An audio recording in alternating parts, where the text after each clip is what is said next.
Este vídeo é sobre o tema 12, custeio de ordens e encomendas, parte 1.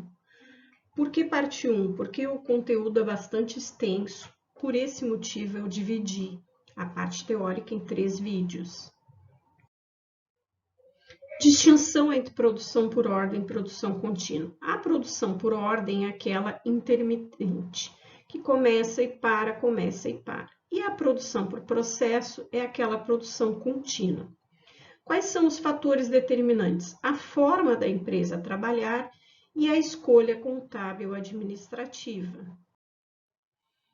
Quanto à forma da empresa trabalhar, é preciso levar em consideração se a empresa tem um produto único, um mix de produtos, como ela realiza o controle de estoque, se ela mantém estoque de produtos prontos, como é a demanda de mercado pelos produtos, se a produção é repetitiva ou se são projetos específicos.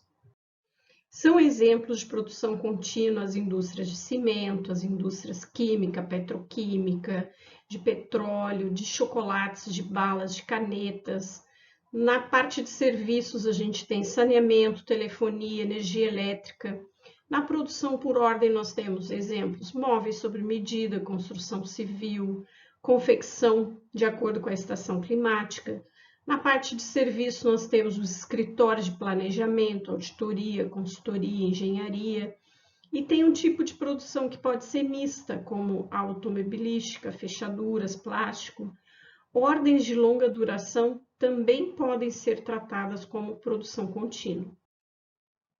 Diferenças no tratamento contábil. Na produção por ordem, os custos são acumulados numa conta específica para cada ordem ou encomenda. E a gente conhece o custo quando a ordem estiver encerrada. Na produção contínua, os custos são acumulados em contas representativas das linhas de produção e o custo é conhecido no final de cada período. Pode ser semana, mês, bimestre, trimestre, ano. Em ambas, os custos indiretos são acumulados nos departamentos, como a gente viu no capítulo 6, e também utilizam as taxas de aplicação de CIP que nós vimos no capítulo 9. Contabilização na produção por ordem. Primeiro se apropria os custos diretos, depois os indiretos, e depois a gente tem que pensar o seguinte: a contabilização é analítica? Ah, ok. Se for sintética, precisa de controle em papéis de trabalho para não perder informação. Os materiais danificados, né? Quais são os procedimentos para as perdas normais? Apropriação à ordem, quando esta está sendo elaborada, ou concentração nos custos indiretos para rateio à produção total do período. Se as perdas são de maior valor, elas devem ser consideradas como do período, atribuídas a todos os produtos.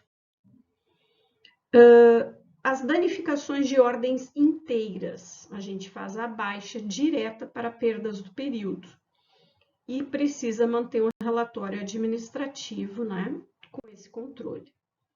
Encomendas de longo prazo. A regra geral na produção por encomenda é a acumulação dos custos para a transferência ao resultado apenas por ocasião da entrega. Como proceder quando a encomenda demora mais de um ano para ficar pronta, se eu tenho que esperar a entrega? Então, quando ocorrem os contratos de longo prazo, deve-se fazer a apropriação do resultado de forma parcelada durante a produção. Reconhece-se uma parte da receita em cada período e apropriam-se os custos transformados em despesas. Difícil se torna controlar se a empresa não tem fixados os preços por etapas, mas apenas o valor global do trabalho, né? Muitas vezes os recebimentos são estabelecidos em função de datas e não das etapas realizadas. Então, quanto apropriar de receita para cada período? Na atividade imobiliária, o reconhecimento da receita, custos e resultado é trabalhado lá no CPC 47, aliás, detalhado no CPC 47. É preciso que haja um efetivo controle e também, né, capacidade de efetivo recebimento junto ao cliente. Nosso conteúdo continua no vídeo seguinte, né, com a parte 2. Assistam!